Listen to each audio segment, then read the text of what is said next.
Assalamu alaikum students. I hope you all are fine and in good health. So here, let's start with our today's English class. In the previous class, as you know, we have started with the chapter, The Banyan Tree of Your Honeysuckle, right? And in the previous class, as you have seen, right, we completed till 4 paragraphs. Okay? We'll be starting with the 5th one today. So open page number 126 as you can see, right? So let's start. Now let me first recall what we did in the previous class. Let me recall you all. So in the previous class, we started with chapter The Banyan Tree. In the beginning of this chapter, the author, he talks about what he has seen when he was a young boy at his grandfather's place, sitting on the banyan tree. And basically here we are going to see the fight between cobra and mongoose, right? So in the beginning, the author describes that how much he was comfortable with that banyan tree, right? How much he was comfortable with that banyan tree. He said that banyan tree was mine, right? And he then slowly mentioned his friend that was a gray squirrel, how he used to give this gray squirrel food to eat, right? And then he mentions about the spring season wherein all the birds come across to eat figs, right? And he says that that was the noisiest place in the garden.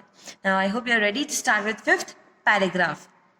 Halfway up the tree, I had built a crude platform where I would spend the afternoons and when it was not too hot.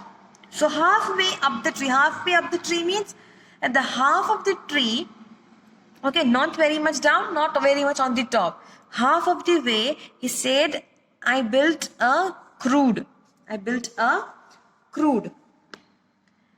That means he made a rough platform for himself. Okay, rough platform for himself so that he can sit over there, okay, and he can spend his afternoon when it's too hot. Now, in between the tree, leaves, branches, obviously the person, if we sit on the tree, you're going to feel nice, cool place to sit, right? So he made a nice platform for him to sit. I could read there propping myself up means leaning against the tree with a cushion from the living room. So what he did, he literally made a little small house, a tree house for himself, right? So he said that I could literally lean against the tree. Okay, there might be very thick branches are there for banyan tree. So he said I could lean, and backside what he brought a cushion for himself from the living room so that he can very much nicely sit, right? And he said he could read books over there. What he used to do now, he don't used to sleep like a lazy person. He used to read books over there on the tree. Treasure Island, Huckleberry Finn, and the Story of Dr. Dolittle were some of the books that made up my banyan tree library. So he says that these were some of the books that he read on the banyan tree. Said it's a small banyan tree library. When I did not feel like reading, I could look down through the leaves at world below. So he said when I didn't feel like reading or he got bored reading, what he used to do, he used to see towards the ground. World below means he used to see towards the ground from the tree, from those leaves. And no one particular afternoon, I had a grandstand view of that classic of the Indian wilds, a fight between a mongoose and a cobra. What is this grandstand view? A clear view from the best position. It means he was at the position of the tree, in such position that he could see the ground very much clearly. And what happened that one afternoon? When he might be there looking from those leaves, he saw a classic fight of Indian wilds. Between whom? A mongoose and a cobra. He saw a classic fight of a mongoose and a cobra. Right? Now let's start with part 2. The warm breezes of approaching summer had sent everyone, including the gardener, into the house. So warm breezes means that warm air, in the afternoons when it's very days of summer. In the days of summer in the afternoon, those warm winds blow, right? So he said, because of, it was very hot over there in that afternoon, everybody had sent everyone means everybody was inside their houses. In summers, we like to spend afternoon time in our houses. So everybody were in their houses, including the gardener. So even in the gardener was into the house. So no one was there outside. Only this boy was there on this banyan tree. I was feeling drowsy myself. Drowsy myself means he was also feeling very sleepy, lazy. Okay. Even we in the summer season, we feel like we like to go to bed in the afternoons in summer season, right? On our ACs and sleep nicely, right? So he was saying, even I was feeling very much sleepy, wondering if I should go to pond and have a swim with Ramu and the buffaloes. So he was saying that he was also feeling very much hot and he also wanted to, he thought that let me go and swim in the pond with Ramu and the buffaloes. So when I saw a huge black cobra gliding out of a clump of cactus. So what he is saying, as he was wondering this and he saw down, what he saw? There was a huge black cobra gliding out. Gliding out means he was moving out from the clump of cactus. Okay, clump, see this is, clump means, as we say, a flock of birds, right? Collective noun. This is a collective noun. So clump means, over here we mean group. We mean group. So he's saying that from that group of cactus, slowly, smoothly, there was a huge cobra coming out. At the same time, a mongoose emerged from the bushes and went straight for the cobra. So at the same time, emerged means came out. Emerged means, as you can see over here, emerged means came out. So at the same time, even a mongoose came out from the bushes and he went straight towards the cobra. Now both the enemies we know, cobra and this mongooses. Mongooses is Nevla and Sap. They are the biggest enemies of each other, right? So now both of them are facing each other. Now what will happen? In a clearing beneath the banyan tree, in bright sunshine, they came face to face. It means it was, an open space in a forest where there were no trees. So that was a huge banyan tree and below there was an open space. Space good enough to fight for them, right? So below that banyan tree, there was a nice open space. It was a bright sunshine. Now both the enemies are face to face. The cobra knew only too well that the grey mongoose, 3 feet long, was a superb fighter, clever and aggressive. So now the cobra knows that this mongoose, this grey mongoose, is a very superb fighter. They are very good fighters, right? Because of their movements. Okay. And it says aggressive, aggression, that attacking in anger, right? So it's very good at this. Mongoose is very good at it. Now, but the cobra too was a skillful and experienced fighter. Now, cobra is also a very good fighter, right? Both are very good fighters. He could move swiftly and strike with the speed of light. Swiftly means very smoothly, very smoothly the cobras. You see, have you seen a snake moving? How softly they move here and there, right? Smoothly. So very swiftly they move and fast, right? And how do they, strike to bite? With the speed of light. And the sacs behind his long, sharp fangs were full of deadly poisons. Okay, so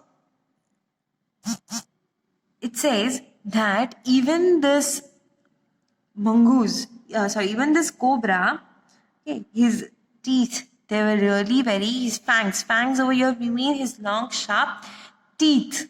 Okay, they were also very poisonous. It was to be a battle of champions. So now both are champions. Right? Even mongoose is very good in fighting. Even the cobra is very good in fighting. Both they have their own characteristics of fighting. Right? Specialities of fighting. Mongoose is very good at movements, okay, jumping here and there, dodging here and there. Right? And cobra is biting and moving swiftly here and there. So that is also, and the skin of the cobra, that's also very hard, isn't it? So now both are champions in fighting. So now what would happen when these champions come together to fight? Right? So now let's see it in the continuation. Turn the page. So, hissing defiance, his forked tongue darting in and out, the cobra raised 3 of his 6 feet off the ground and spread his broad, spectacled hood. Now what happened? Hissing defiance. Now, hissing defiance means, the hissing is the sound that the snakes make, right?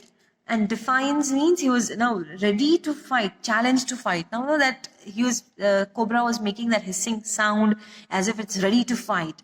His forked tongue. Now the tongue of the snake, they will be like this, right? So it says that they're darting in and out. Darting means that it is coming in and out of his mouth as if it's ready to bite. As if it is ready to bite. The cobra raised 3 of his 6 feet off the ground. Now the cobra, when they stand to bite, what happens? They will not be on the ground totally. They will raise themselves a little bit upwards, right? Just like this. Okay, they raise themselves upwards to bite. So now this cobra took the position of biting, as if ready to fight, and spread his broad spectacled hood. Now this broad spectacled hood means this from above the neck, this part, right? This is called hood of the snake. So it's spread as if now is ready to bite. Have you seen this? Now when they are on the ground, you will not come to know, okay, how broad. So when they rise themselves above the ground, when they are ready to fight, ready to bite, they spread their hood. The mongoose bushed his tail. The long hair on his spine stood up. So now the mongoose bushed his tail. Bushed his tail means waved. Okay, bushed over here means waved. Right? So the mongoose bushed his tail, waved his tail. Okay, the long hair on his spine stood up. So the hair on his spine, okay, the hair on his spine, they stood up like spines, right? Though the combatants were unaware of my presence in the tree, they were soon made aware of the arrival of 2 other spectators. So now the 2 combatants means the participants of the fight, means the one who are fighting, that means cobra and the mongoose. They were unaware. They didn't know that there was someone on the banyan tree. Right? So they were soon made aware of the arrival of the other 2 spectators. It means there came the 2 other spectators, those who watch a show, a game, etc. So there were 2 other audiences. Okay, one was on the banyan tree, okay, which they were not aware of. Then soon there were the other 2 audiences. Who were they? One was a myna, the other was a jungle crow. So one was myna and the other was jungle crow. They had seen these preparations for battle and had settled on the cactus to watch the outcome. Now both of them saw that yes, now there is a cobra and the mongoose ready to fight. And as they have seen this, they sat on the cactus. Both of them sat on the cactus to watch who is going to win, how is the fight going to be. Had they been content only to watch, all would have been well with both of them. So content means if they had, they were sitting over there just to watch the fight, then nothing will happen to them. Why? Because even if the boy comes down, they both will surely attack the boy also. Or if anyone is going to interfere, obviously there would be something on them also. Okay, so the boy is saying that if they had come only to watch, nothing would have had happened to them. Okay, now we'll see in the next class what is actually the boy talking about, that what happened to them, what happened to Maina, what happened to the jungle crow, what happened about the entire fight in the next class. So I hope now today in the class we have seen that how cobra and the mongoose came front face to face, how they were ready to fight. Okay, so I hope you have understood today's class. We'll continue with it in tomorrow's class.